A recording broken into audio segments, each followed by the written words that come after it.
we need to get on the Wi-Fi? Limitations you face. Pardon? I think it's a take-home message. That's what I see as. That's a take-home message. Is it wrong to be tempted? Do you agree or disagree with that with the state? I saw it as a yeah, it's a good open discussion, right?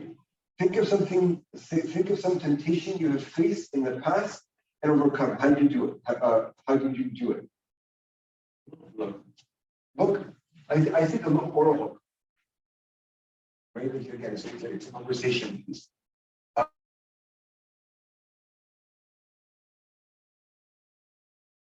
How do you interpret it? Which one's problematic? Which one's problematic? Which one's up? Yeah. Of those ones, I found one of them problematic. Like I wouldn't do one of them, or I would find one of them to be a problem. Yes, I find that to be a problem. As a servant, again in front of the kids, I don't really share my temptations with them. But we talked about this last week. Be very, very careful with what we show the kids, what we share with them, right? And if you're sharing temptation with the kids, then the kids having that problem, that struggle, that's okay for me to have that struggle, right? And we all struggle, but it's not something we want to share with the kids, right? But the rest, we don't really, it's an activity on what we should be when we're creating our lessons. What's considered a low, what's considered a top, and what we do. Hey, welcome. No problem. Okay, moving along.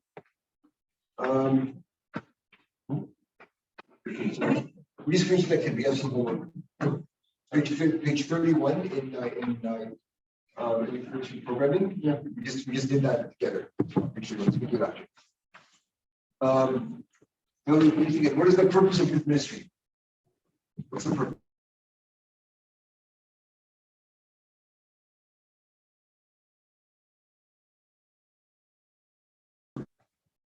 Always, right?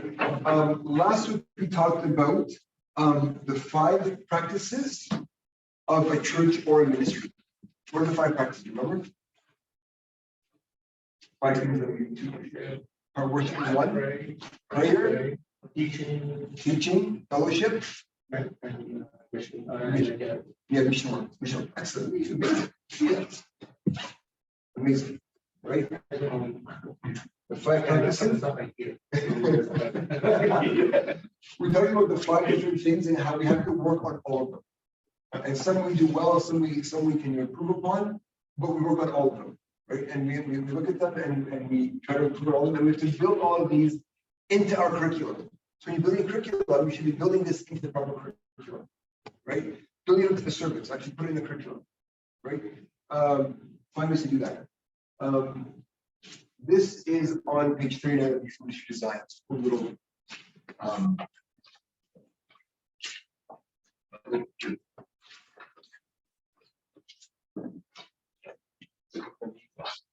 ministry designs.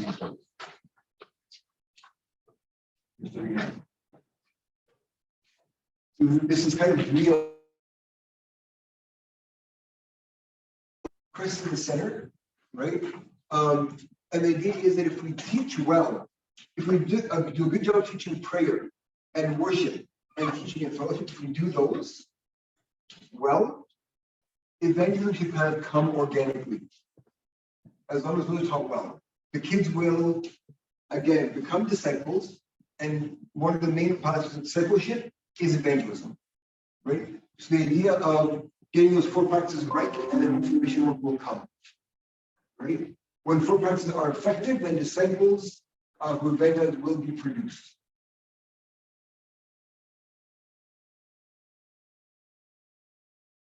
We will talk more about prayer and worship and the difference.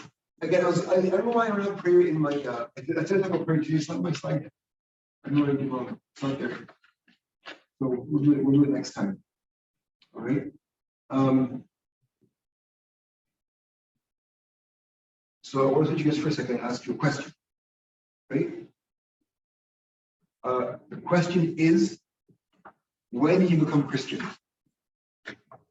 What is your question? When you were Christian, baptism, not a question at all, right? When we were dunked in the water, when we died with Christ, right? At that point we became Christian, all right? I'm going to say more important question, all right? How do you know you're baptized? No one hears this. How old are you when you're baptized? How old are you when you're baptized? 40 days, 48 days, right? You know, there are people that come into Christianity later, right? Those who are baptized as adults, right? But for the majority of us, and for the majority of the kids in Sunday school with us, they became Christian between 40 and 80 days, or within the first year of life. The wide majority, right?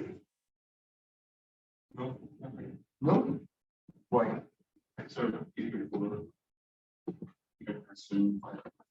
Yeah, but I'm saying the majority. The majority that we serve became Christian when they were baptized and they were quite young. There are some who didn't, right?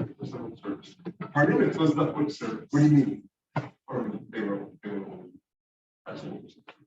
all They were all festival persons. What do you mean? So they were baptized and older? Oh, which service was this? It's is it a special service for and how old are they? They are high schoolers, but some of them are some. Really? But I'm using a majority was baptized when they were older, so it's a special service.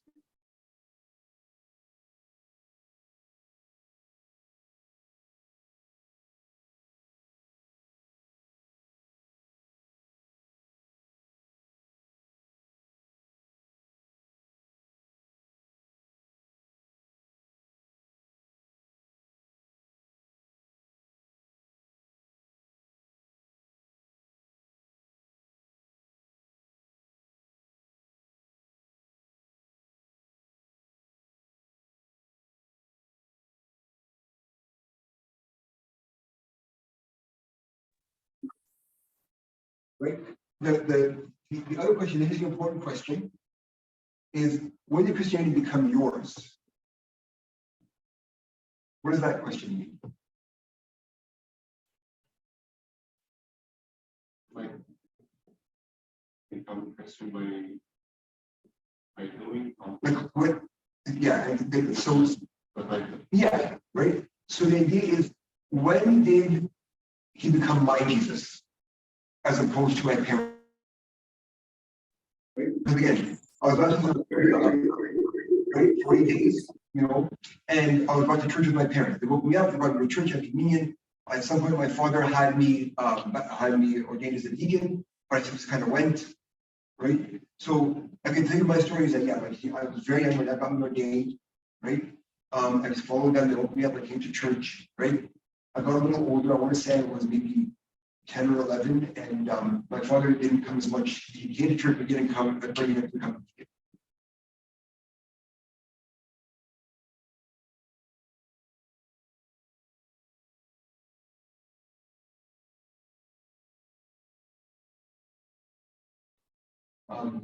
But he would take turn, him and another people would take turns picking me up and bring me to church to dress, right? My dad would come still, and the family would come, but they would come after, right? And there came a point where I started becoming in control of my own Christianity.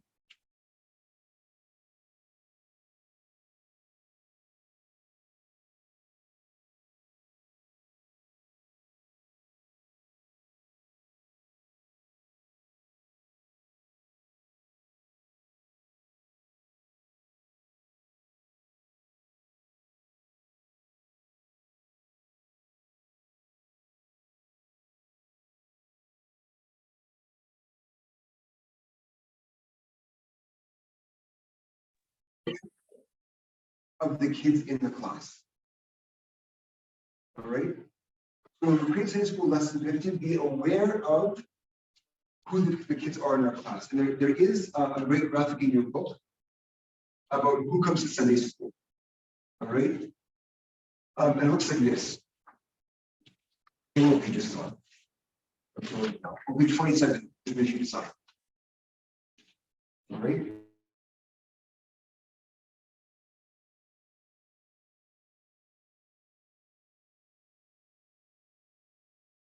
are the community, so what we call the coming, the community, and the commission. All right, yes. Someone is asking on the group about the Zoom link. I just shared it on the group. How would you reply? This is. I'm not on this group. I'm on the YMCP class group.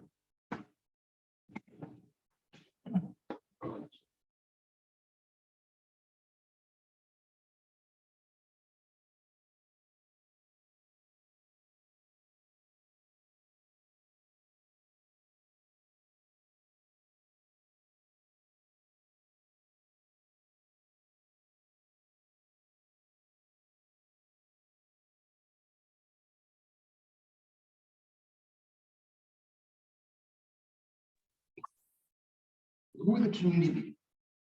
Media? Pure second class. Who's the community? Oh, yeah, no. The community, I would say, is my class list. Of, you have your class list, right? Does every single kid in the class list come? No. No? Some? Yeah, Some do it. I would say usually 75% in a good, 75% come. Some of the class lists maybe have come once only. We don't know, right? But I call the community the class list. Right? What's the coming? Those who show up regularly, right? 3 out of 4 times a month show up, right? Why are they there? Some of them, they're there to visit their friends. They're here because their friends are here. They're here just for time away from the house, to be here, to have some fun, whatever, right? Who are the community? Are those who are actually like shop every time, like summertime, Yeah, they contribute, right? Those are the ones that contribute. They're here. They want to be here on their own. And they want to be here not just for the social aspect. They be here for the learning, and they enjoy the classes, and they participate, right? Or the commission.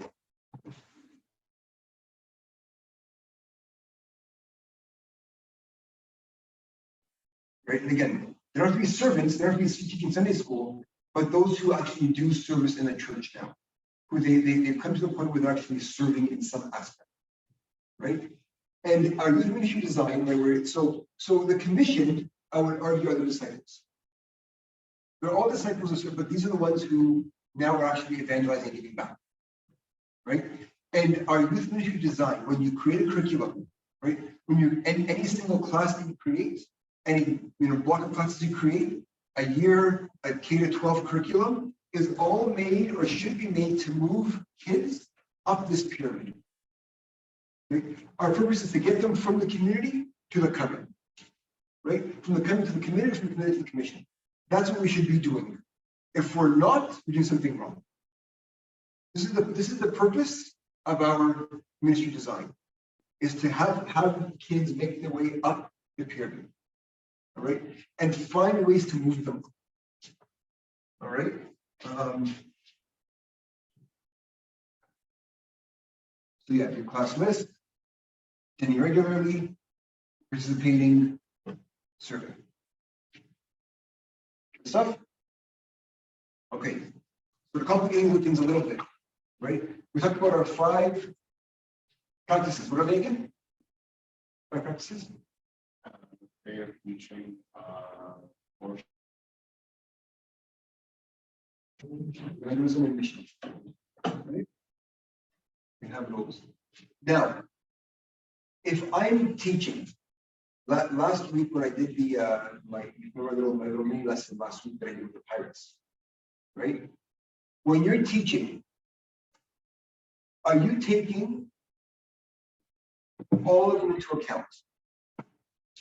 So what I'm saying is, if I come in and right away start with the Bible verse and a deep look in the Bible verse, right? That's great for the community and the commission. How much?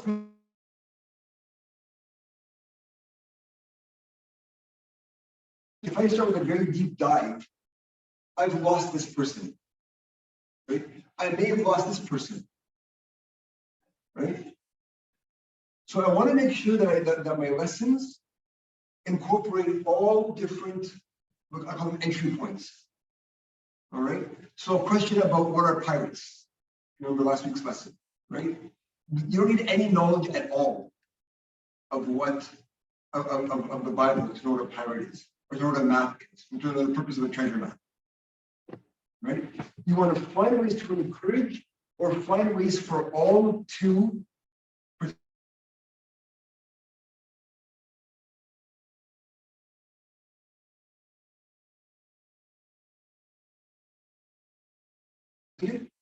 what's the likelihood of that person coming back?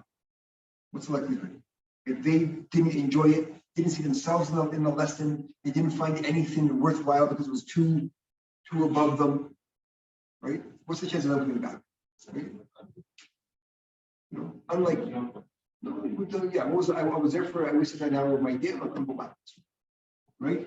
So for all of these, when you're teaching worship, when you're teaching fellowship, when you're teaching prayer, right? You want to make sure that you do have some questions for the ones who are committed, right? And you can incorporate those in, but they can't all be high-level questions, right? You need to find ways to incorporate things to involve everyone in that class, right? And sometimes it's just the hook, right? The hook can be a way to start a discussion with everyone in the class, right? And then from there you have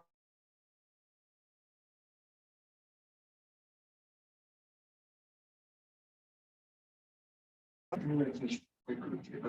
little bit of that I can do right now.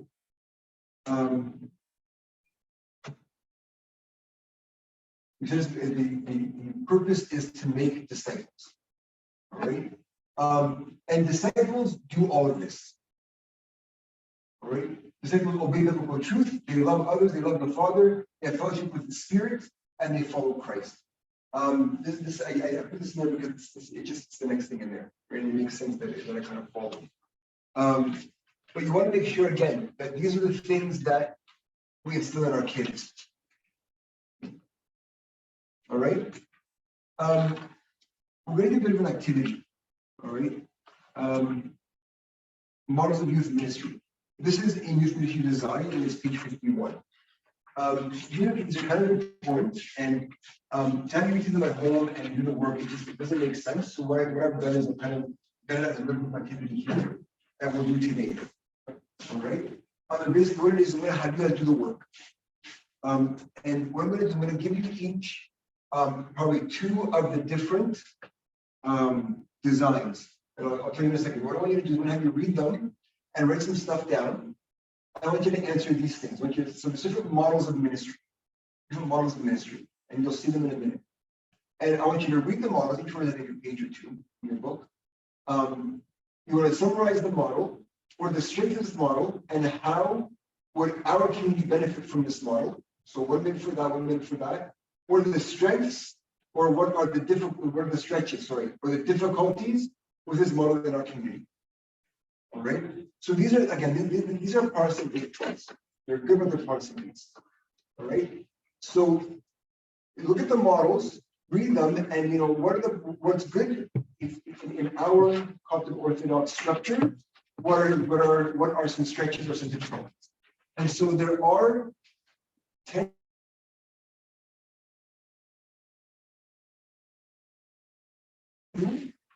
I'll give you each two to do right now, and you present them. That'll give you two to do on your own at home. Just know the differences, because you need to know the different models as you create curriculum. All right. So you can do incarnation and family-based, event-based and Bible-based, encounter and collective, mentor and student led.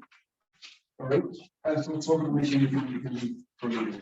Right? What I want you to do, and I'll give you maybe 15 minutes, and go back, and I'm looking for this. So looking for 2 few-minute presentations. If that makes sense.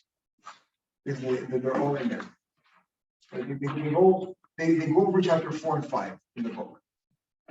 So find the 2 you were assigned, and just do those 2. Pardon? No, the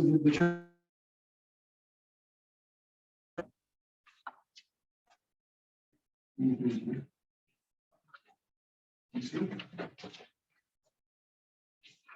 You're in order. Yours, which ones you do? Right,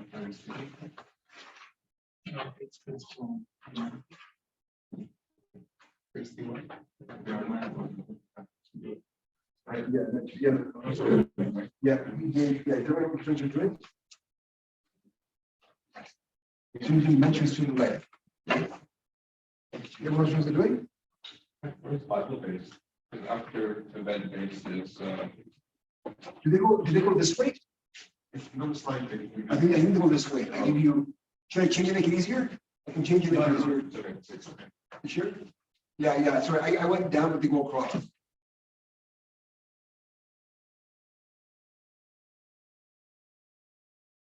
That's right.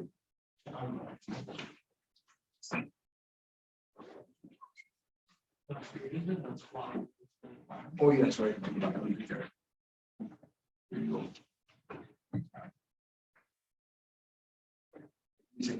My sister called me to call her back. Back for 1 second.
Timer. Yes. Quick question. Someone's asking what section we're supposed to be reading. Section Oh. 4? It's chapters 4 and 5. I've assigned, so I've assigned a group here. Is it just one person? Yeah, someone's online. You know what? I can give them a task to do if they want, because I have. it Sure, here. actually. So, okay, let's say we would like them to be, they can do the.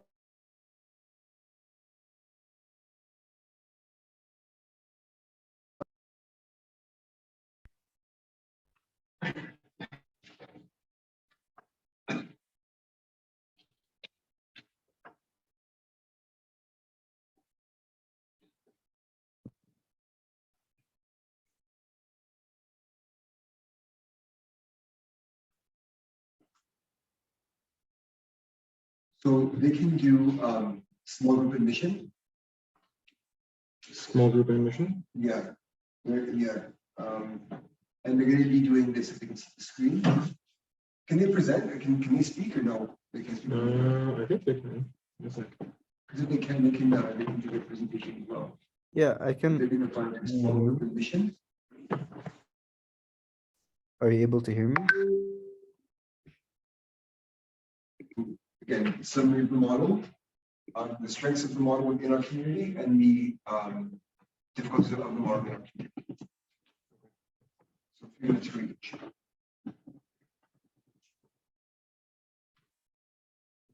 You got it? I'm just asking now. See if you do it.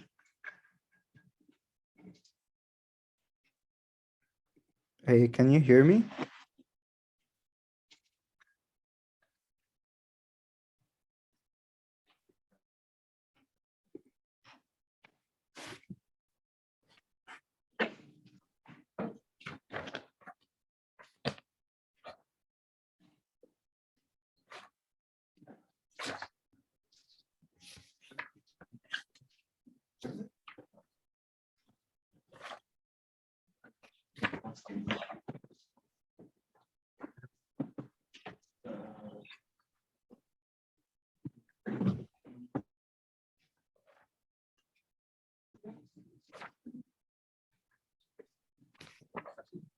I became a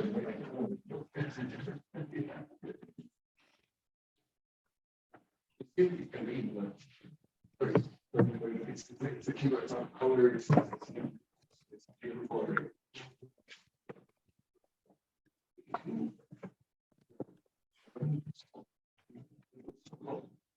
It's right. It's right. Yeah. You transfer this, you know that this. Hello, testing, testing. Next, you are. What's your RGB?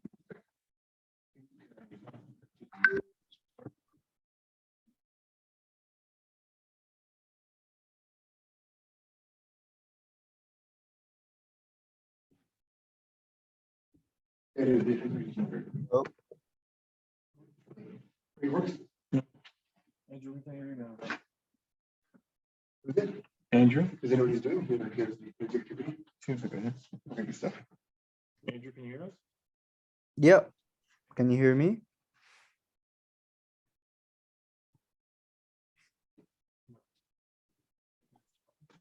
Yeah.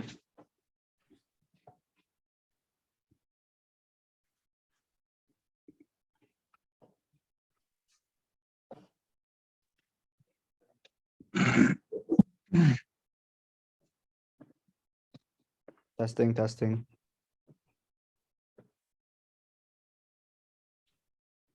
Hello?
I don't know.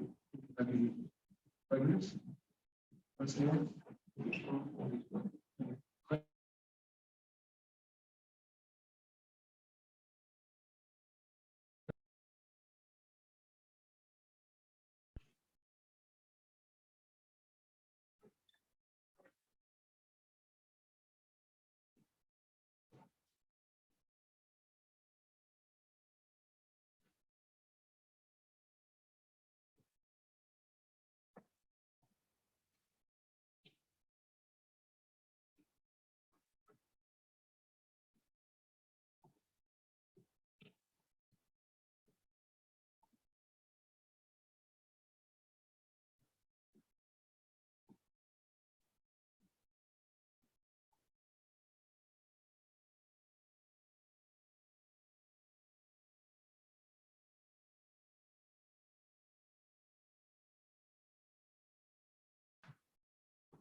Really?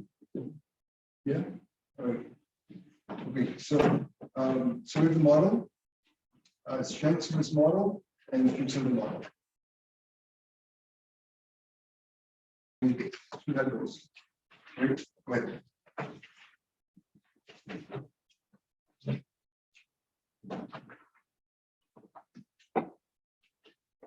Okay, so for the information-based model, for some reason, mainly focuses on the information of priceless solutions. That design service. So it's more going to be Daniel approach. Targets more people outside the church than people inside the church. That's the main focus for the PhD service outside. So, it made me a big characteristic here is rely on the having good relational skills of the use leader himself. And the strengths for this is it can help. So basically, what happens there is they use either develops a relationship with things outside the church, meaning they can help them in soccer activities, they can help be more involved in their activities or extracurricular activities outside of the church. And once a stronger relationship is developed, then there becomes an opportunity for the leader to show some of the faith, talk about some of the faith and the belief. And then once that's developed, when a stronger relationship is developed,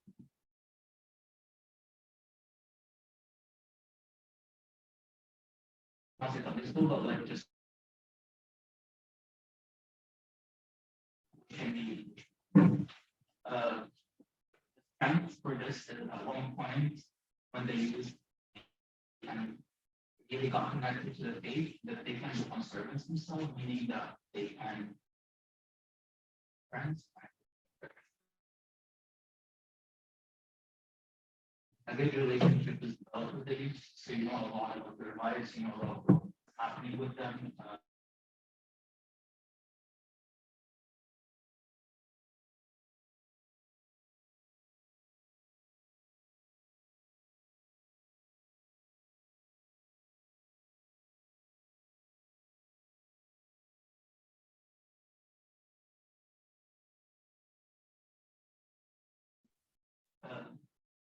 And then everyone is working in like a fellowship. I felt like a fellowship was strong in this small group specific. Everyone's working to get more people.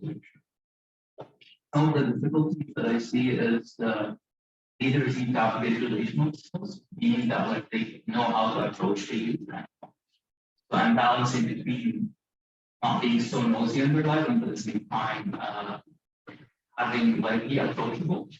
So leisure time commitment, I feel it notice that a lot of the things that the students should be doing is not necessarily taking time to Sunday school time or like there is times throughout the week that certainly need to be showing up to have that kind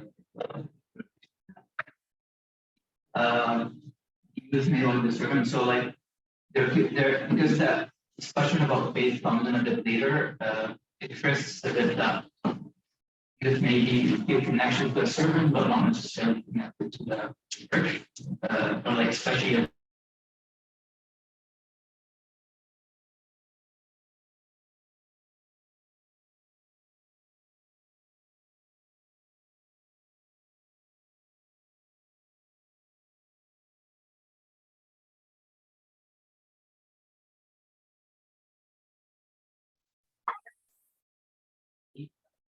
skills, so they are very confident in what they're saying.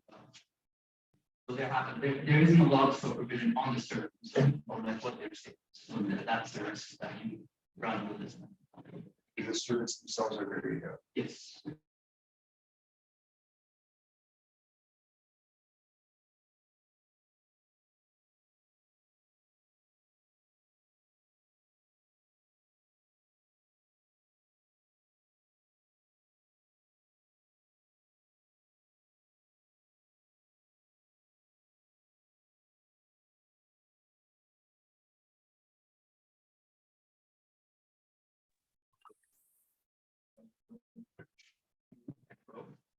So the church not necessarily support the people, but they support the family and help shape it. Parents are involved in the youth ministry, so meaning that the parents actually establish policy and direction and like how they see how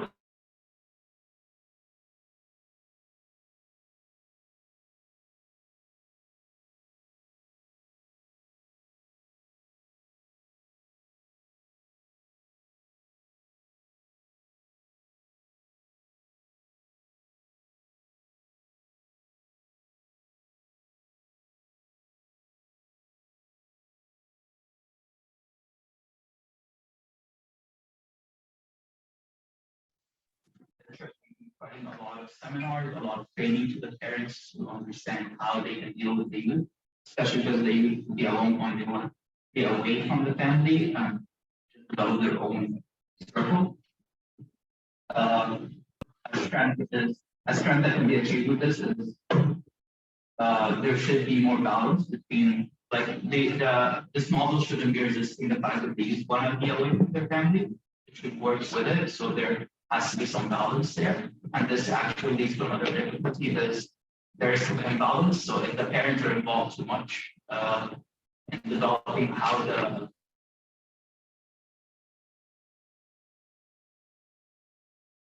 that can result in a bit of imbalance, especially with different parents and different approaches. It could overwhelm the parents a bit, especially a lot of the support that the church is giving is just helping the parents, but not necessarily working with them, I would say. And if it's just focusing on developing the relationship with the youth, but not working and helping the youth grow in Christ too. So that could overwhelm the parents a bit. And that could lead to the point of like lack of quality control, meaning like you don't know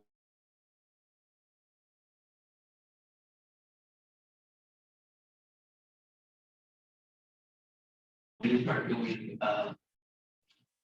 like, how are they? Don't see that. You can only see it once you just have that things that you organize with the parents and they start. This is Great, that's excellent. Thank you. Thank you very much. Okay, next. So event-based and Bible-based. So for event-based and Bible-based, that will kind of highlight our remote self-explanatory. Yeah. But this one draws on the idea that when there's large gap.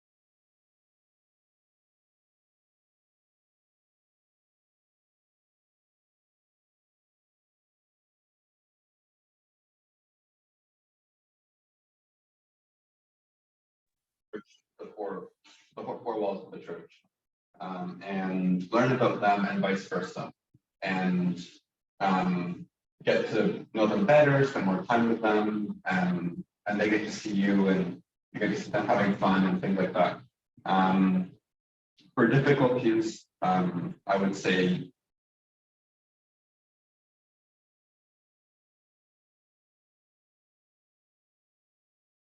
activity. So that could also be a difficulty, having always new ways to have to organize this, where repetition kind of kills this. So having it different every single, or things that are different sometimes, that's a difficulty. Just the planning of it, and the commitment to getting people numbers, sufficient numbers to help out with this kind of thing, because it is so large. Then for Bible-based, this just has the Bible at the center of whatever it is that you're doing. Or I just thought of the Bible study. That's kind of the go-to thing, it's Bible study for us, and we do that often in the church. And the strength is that it has the Bible front and center, where sometimes you'll hear people say, youth or whoever, they don't read the Bible that much at home, or they didn't grow up reading it, wasn't really a focus of this. When it's structured and there's a plan, helps them to engage with it, helps them to realize that there is value in it, and from there inspire them, or make them feel, interested to go out afterwards and continue on their own at home, and have that life where the Bible is a constant source of reading for them.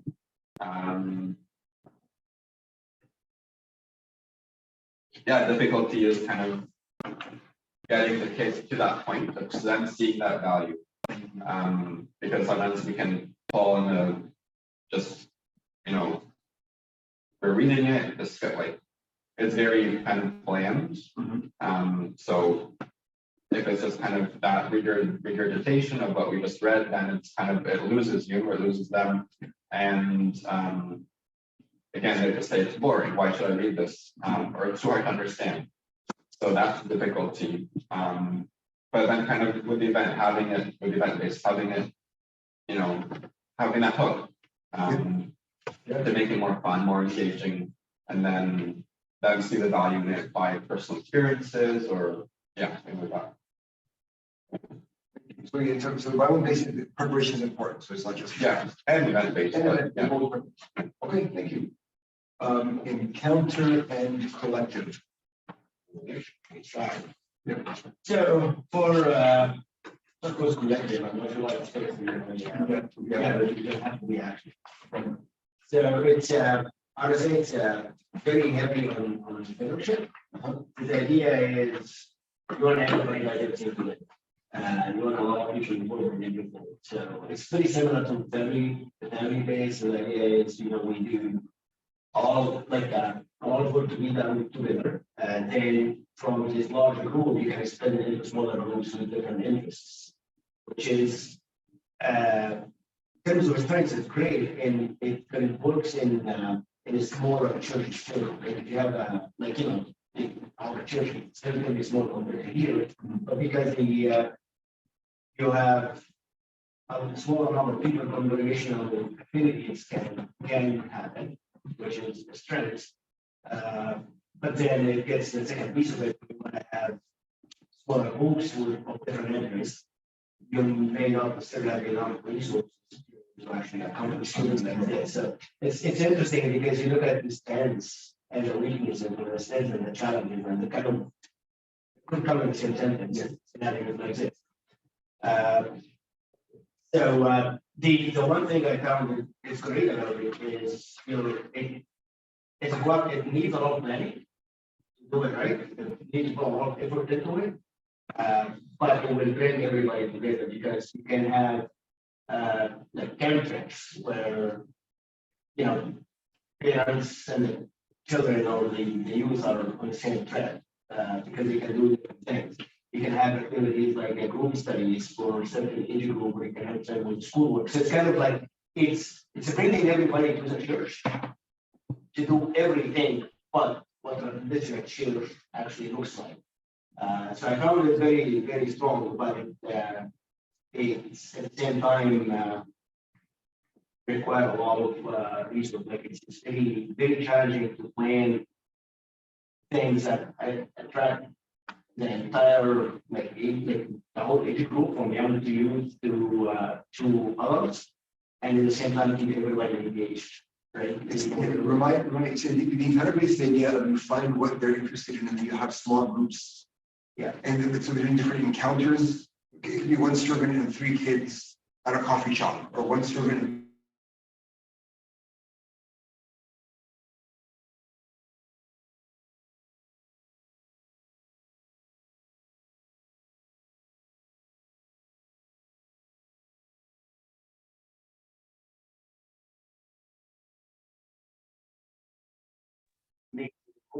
Is sports, and you need Yeah. somebody to actually play basketball and soccer. It's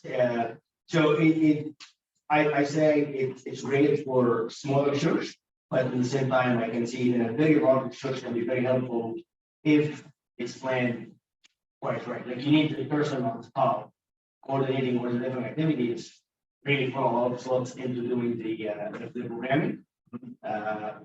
But it definitely is very helpful in a smaller church. Okay, thank you. All right. And then we can, and The collective. Then I the collective is one without the encounter. The encounter is the other end of the spectrum. It's about more of the prayer and worship and worship. So it's about prayer of God. It's about come pray and praise God all day. So if you ask me, this is what we need to focus on in our current generation. But at the same time, I say this is a strength. And this is like if you see a problem within the younger generation, they don't necessarily see the glory of God. They need to see more of the glory of God, and that's what this moment is really focused on. Like we're gonna go pray, to really put a lot of thinking into the glory of God and understand and appreciate it. At the same time, that would be the boring piece. Like I'm not sure how this is going to be very challenging to do with younger generation. I have to say, to get them to just drop everything you do is a very busy, noisy life. I said, oh, let's praise God. Let's appreciate what God has done for us. The other example they brought up here was they were talking about because it's focused on prayer and worship, you bring people together to pray for specific things, like somebody is sick and they're gonna get together and pray for them. That's a great fellowship / prayer.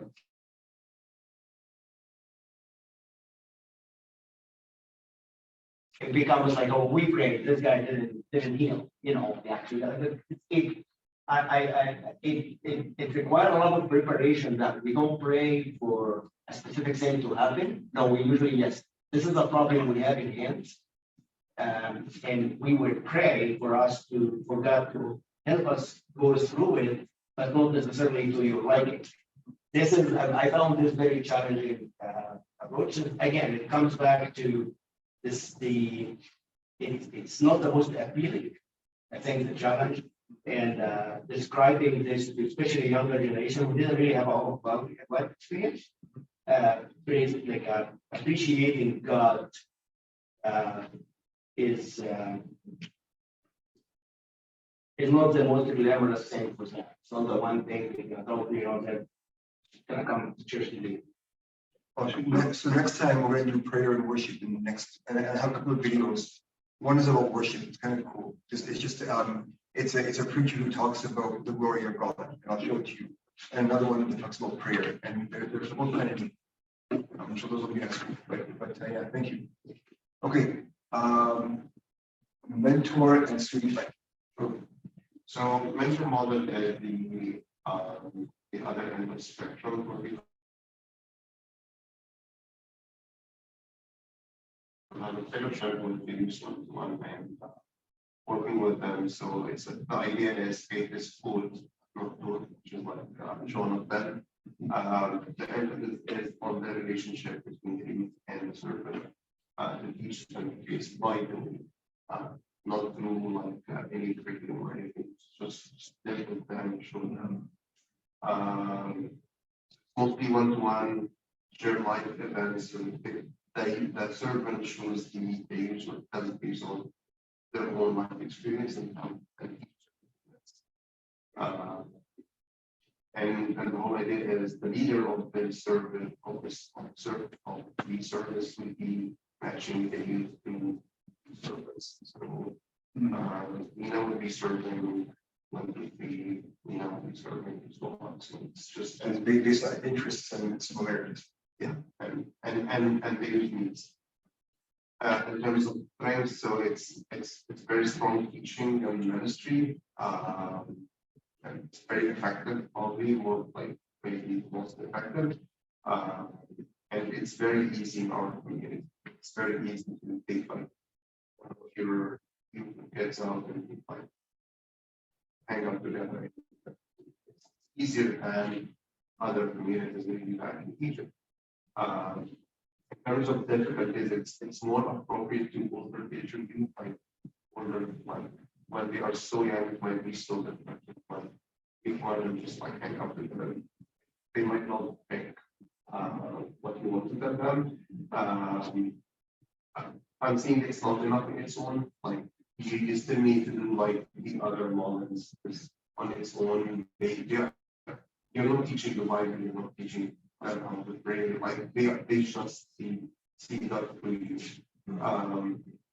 Requires commitments from servants, which might be difficult, and also if the servant for any reason is not able to continue or has any life challenges, that might be a challenge to them. So there might not be as effective.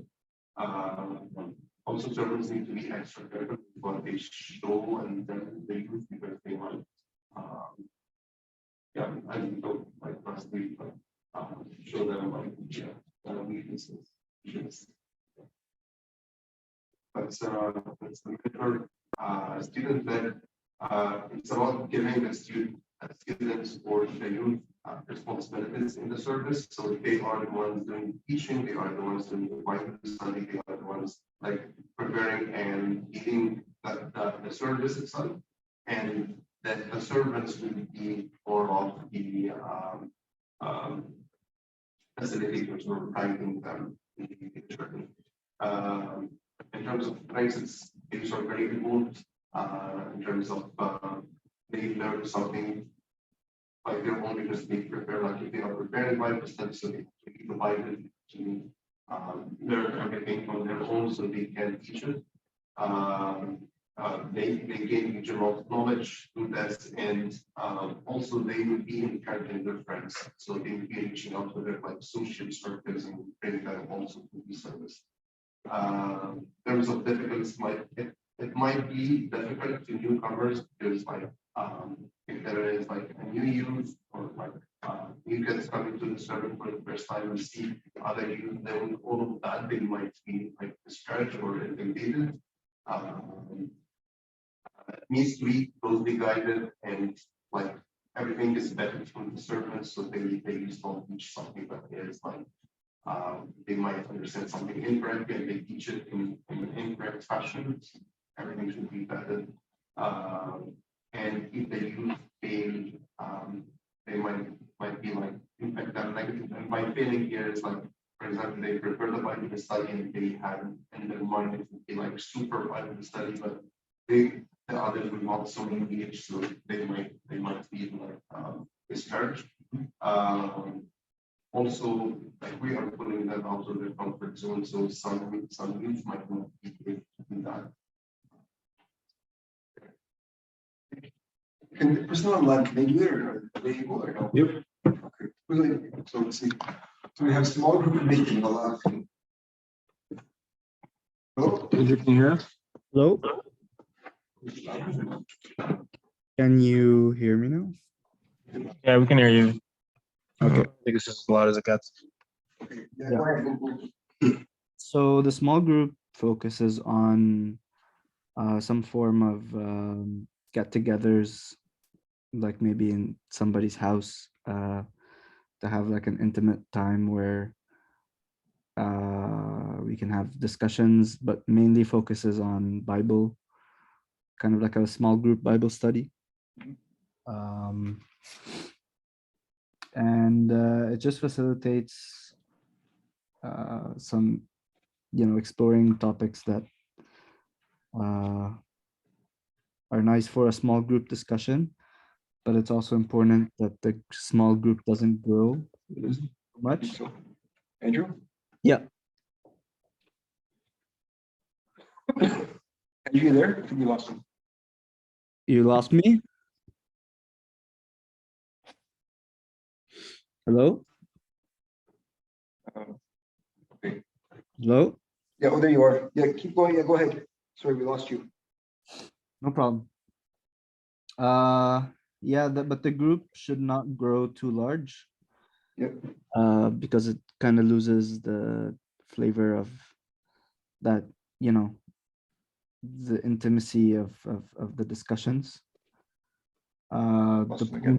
The point of it is to create like a safe space for. It is, right? Okay. That's why I keep saying recording in progress. Oh, it's going to keep going on and off. Andrew? Yeah.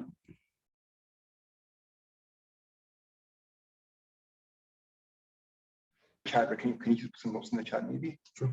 Let's do that instead. And then quickly read up on it.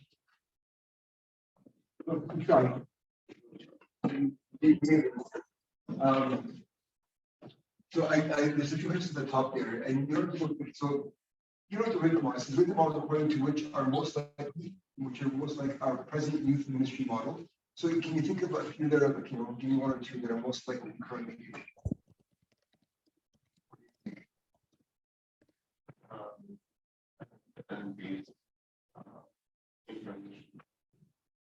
Urban based, event based.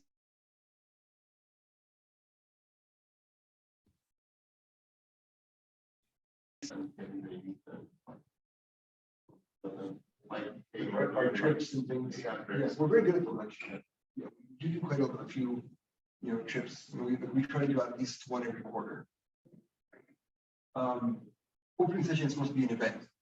Opening session, we work on opening sessions and all other question, but the whole opening session should be an event. That's one that we have to talk about a little bit. We do Bible based well, I think. Anything else? Yeah, I think we're.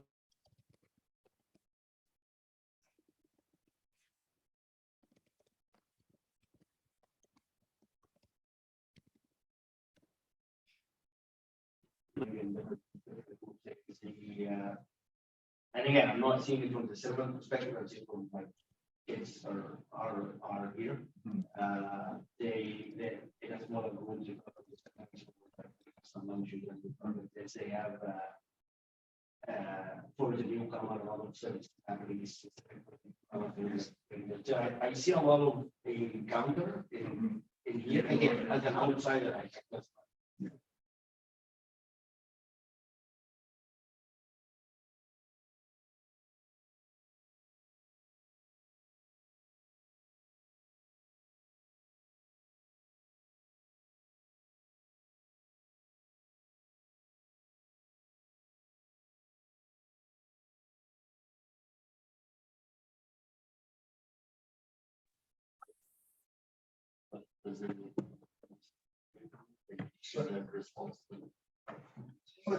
I think, yeah, I think like it, a lot would not.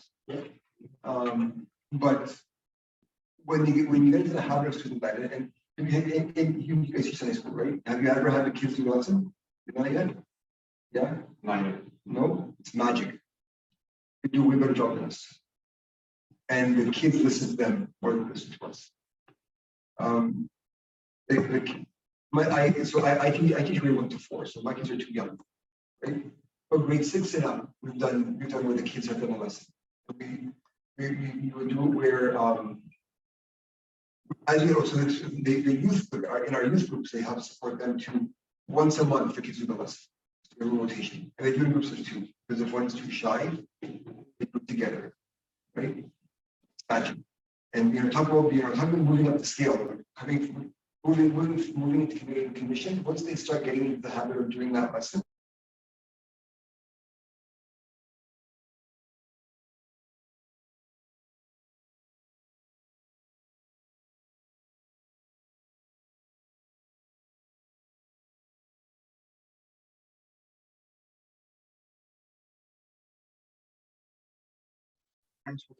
they'll be quiet and understand. It's amazing. Student led doesn't have to be an actual yes. No, could be any activity, right? It could be an event, right? Our youth did our Christmas play this year that we had for the little kids. Our youth led it. They wrote it, they practiced it, they led it. Phenomenal. And it was amazing. They did a musical. They took out the water. It was amazing. I think with lots of like preparation, you can find something to each one. Like some of them maybe you can leave like need. Yeah, absolutely. Any MGs that you feel would be most popular? The counter is one that's popular with kids for sure. We got a lot of good. Yes. Mentor if some would be. So I meant event based is done well, and that's a popular one. Mentor, yeah. Now, I'm just thinking the mission is popular, but we probably don't do very much of it. But when you do a little bit of it, it becomes a competition more than a mission. What do you mean? Like mission trips, for example. Every time I hear of one, Yeah. every competes with, I think sometimes it actually loses its value in the conversation. So we don't do a lot of it, at least not to my knowledge. But when we do, it seems like it loses value. So it's kind of like the opposite end of, it's not like I will rate this number 10.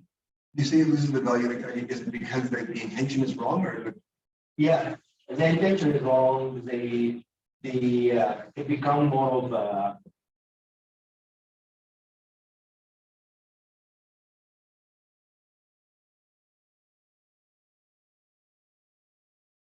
I don't know what line for. So it's no longer used. It's not, yeah, it's not.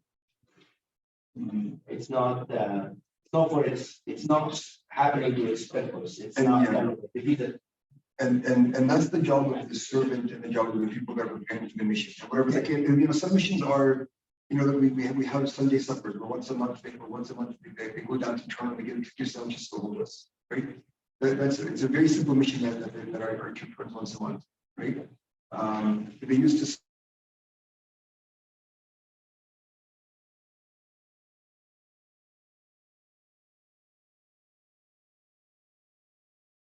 make sure that the students embed the value of the mission to the kids. And if they need to pad the resume, then maybe it's not the best thing, right?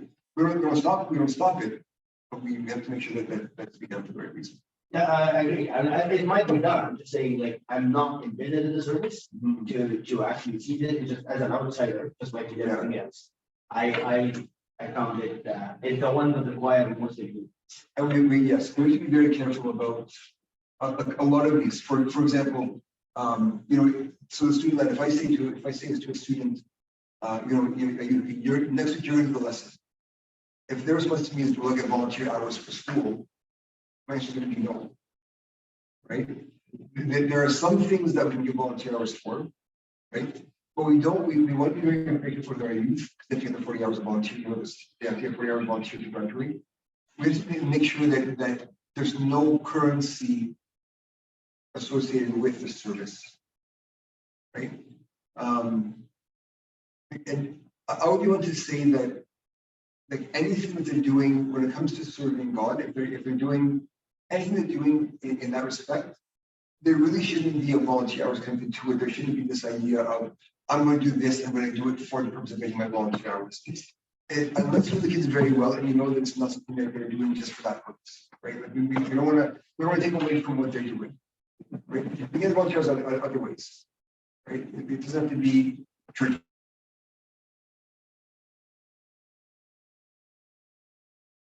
They're to stop, Of course, the other side of it is maybe that's going to encourage them to start, and they may like it. It could be the hook, right? So I struggle with it myself quite a bit. Do I give them the hours and do I not, right? And so for my personal self, a Sunday school lesson, you don't get hours for, right? But if we're going to come and help clean the church, maybe I'll give them an hour, right? If we're going to come and do something that's not directly related to teaching the Bible, I'm going to give them hours that way. So, but again, that's one that I struggle with myself as to when I do and when I don't do the hours. And basically, what we realize with all of these is they all have positives, they all have negatives, right? But the idea is that we have to hit on all of them. And that's kind of what, not a surprise. We do want it to be student-led, right? There needs to be mentorship. We do have to be event-based or kind of Bible-based. Any one in and of itself, we shouldn't be doing, right? Family-based, family trips, right? For our little kids, for our pre-K to grade 4s, all the trips we do are family trips. The whole family comes, right? So we'll do apple picking at Chunky's farm. The whole family comes, right?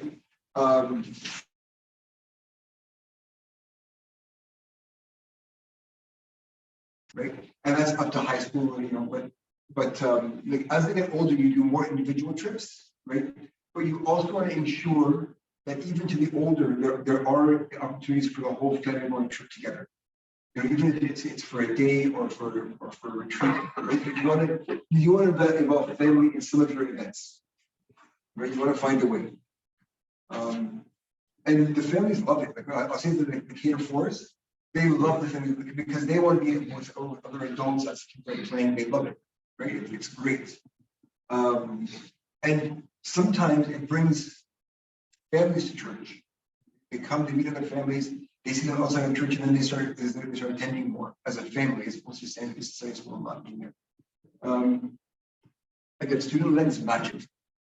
Really, really, really want to get the kids involved in either lessons or opening service.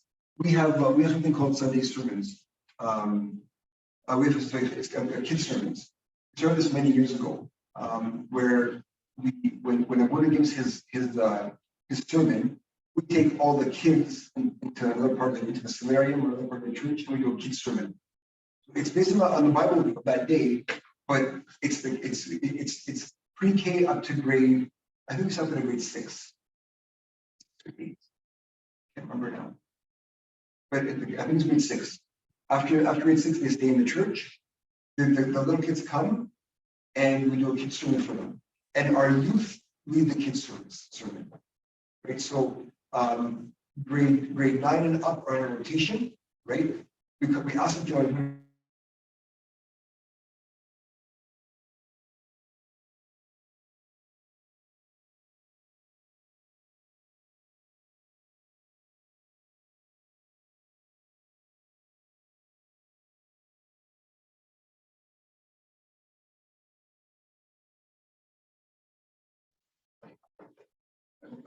And this is part of, like, I've done small groups in, we do a retreat, right? So we do 3 days in the valley, 2 days in the valley.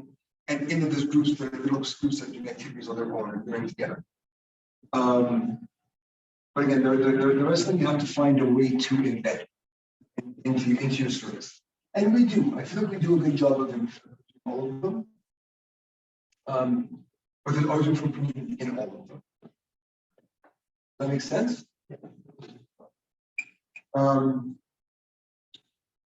I kind of want to end there. Yeah, so we are supposed to talk about prayer today. I'm not going to. So in your books, next week, or next week, in 2 weeks from now, we're going to do prayer and worship, which are, I didn't decide for it. So prayer and worship, which are chapters.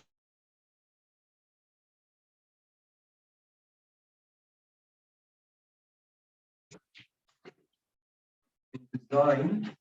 We're going to be talking about, so we're talking about design today. We're going to be designing a procedure next week. And so we're talking about chapter 7 and chapter 9 and chapter 10. Can these be sent on the chat as well? The readings for. Yeah, I don't have access to the chat. Who has access to the chat? Oh, yeah, so for next week, we need in youth ministry design, we're doing chapter 7, 9, and 10. 7, 9, 10. Yeah, in youth ministry design. And youth ministry programming, we're doing chapter 4 and 5. Yeah, 2 weeks, 2 weeks. Yeah. So yeah, so youth ministry programming, chapter 3 and 4, and youth ministry design. I say 7, 8, 7, 9, and 10.